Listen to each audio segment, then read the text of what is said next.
Okay, for a little background. I've been playing in this Rollmaster game for about 6 years. The party has amassed so much power that we recently have taken over a city. Enter my character, a ranger who ironically was a bit of a germaphobe. We started taking note on events and we learned that a ship was attacked by pirates off the coast. They managed to fend off the pirates, but a girl was taken captive. The city had built its wealth on slavery before we had taken it, and I assumed that their intentions was to sell her. At this point, it was pretty late, and the rest of the party was asleep. I was 17th level at this point, and I had some very powerful tracking spells, so finding where they took her was no issue. My spells had taken me to a tavern in town that prides itself on being the worst place imaginable, and so much so that even the cockroaches would need to be desperate to go there. I sneak in and immediately get hit by the scent of booze and rot. I roll a disease resistance and succeed. To be safe, I cast a cursed disease on myself. As I stealthily find my way into the cellar where the pirates were keeping her, down there I find several barrels of rotting food and strange liquids on the floor. I roll a self-discipline save and fail. I vomit, waking up all the pirates. We roll initiative. I go first because no matter how sick I am, my stats are unaffected and my character is fast. I make quick work of the pirates after I finished vomiting. I make my way down where they were keeping the girl, and my GM makes me roll another self-discipline save. I critical fail and puke my guts all over the girl. I apologize profusely and blow multiple clean spells. When I got back to the rest of the party, I tell the mage that the city requires some urban renewal. The following week, it was burnt to the ground. One of the players in our table is playing a Path of Ancestral Guardian Barbarian. He likes playing a tank archetype and has always enjoyed making sure other players are safe in any game he plays. And this is his first big game. What the DM didn't realize at the time was just how much of a nightmare this angry behemoth of a half-elf lady was going to be for him. This player doubled down on having a high AC, a +1 shield, high constitution, high dex, decent strength. The character currently has an AC of 20, and that continues to rise as we level up. We were fighting a horde of gnolls, led by a pack leader, and the barbarian rushed ahead, determined to hold the gnolls back and give openings to the group spellcasters. The gnolls' turn comes around and they all attack her.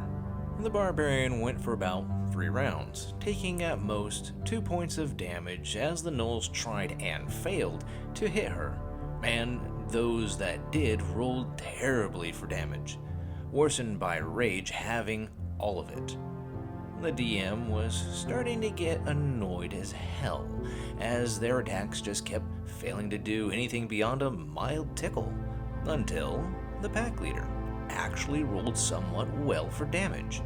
The barbarian took 6 points of damage from that hit, the DM said happily, glad that finally his monsters would do something somewhat noticeable on the walking mass of HP facing his gnolls. And then the barbarian said it, the words that broke the table as players laughed. I use Spirit Shield. Rolled a 10 on 2d6s, damage reduced to 0. The Packmaster's glaive was stopped by an ancestor. As the party laughed, we could all hear from the DM as he stood, tapping for a d4 against the table, compounded by the most exasperated groaning in the history of mankind. In unrelated news, we were facing more magic enemies recently. I wonder why. This is the tale of one of the most terminally unlucky, unfortunate, or downright cursed players I have ever had at my table. Strap in, folks. This is going to be a story of a paladin who killed more paladins of his order than most devils and demons do in their entire lives. Reingard Emmerich was a brainchild of an OSR enthusiast and a member of the Spanish Disquisition, the longer running of my two groups whose members have featured in a great many stories of mine. I was running a Descent into Avernus because I love Mad Max, I love D&D, and I love tormenting my players and generally being a sadistic torturer of PCs. Reingard Emmerich was a Paladin Barbarian multiclass, which is a bit of a strange combination. I was a bit iffy about it at first because my world is built around a strong internal logic and I like everything to make sense with the lore mechanics. I suggested Tyr or Tempest as his god, since both of them filled battalions of battle-rage shock troops, but he had another idea, and it made sense in context, so I let it through. He was a LG ex-paladin of Torm, who was exiled from the church after losing control in a practice duel and accidentally killing a few fellow paladins. For some reason, however, he kept his powers, leading him to embark on a quest to determine how exactly he retained his magical abilities. So before the story even begins, he racks up a kill count of 1. Not enough to place him into the big leagues, but still well ahead of most devils, and he was on a roll. Later in the campaign, my party retrieved the Shield of the Hidden Lord, but promptly lost it to Cambrin Kratos. The player who attuned to this shield was pretty desperate to get it back, and the party were pretty much the same. So when a devil appeared, promising to return their item with no questions asked, they were all too happy to accept. Except the devil requiring one thing in exchange: kill another lawful good paladin who was also a backstory figure for 2 PCs, a friend of the entire party, and a reluctant ally type friend of Reingard's. The party were torn, but quickly came up with a sneaky plan to outwit the devil. They could kill the paladin, collect on the deal, and then pay a local cleric to resurrect him later. A genius plan, they all agreed, and so the wheels of fate began inexorably to turn. The party assembled on a quiet hill outside the city at dawn. They had discussed the plan with the paladin in question, and he had agreed on one condition: Reingard being the one to deliver the blow. And so it was. They stood on the hill surrounded by a circle of powdered iron and salt, which the hired cleric assured them would keep the devil from interfering with their plan. As the sun rose, the devil appeared, staying on the other side of the circle with his arms crossed.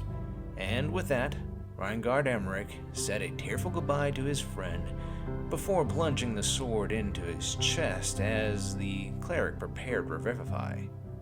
The paladin's face showed an expression of serene contentment, for he truly trusted Reingard to save him.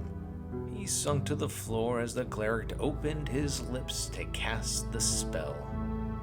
And then, his expression twisted into one of extreme horror as his soul was claimed by the devil and dragged off to Avernus. As the party stood in shock, the devil calmly reached out with his foot, broke the circle, and strode right up to the party, handing them the shield before vanishing in a black cloud of cackling smoke. A lot of things were said the next few minutes, some of I certainly cannot repeat here. The one person who said nothing, however, was Reingard's player. He just looked at his sheet with an expression of shock. Finally, he muttered, "I did it again." And with that, everyone realized what had happened. Even I, who had expected this outcome and anticipated their reactions, hadn't realized what I had inadvertently made the paladin do. He had killed his second brother of the order, and in doing so, brought his paladin kill tally up to a whopping 2.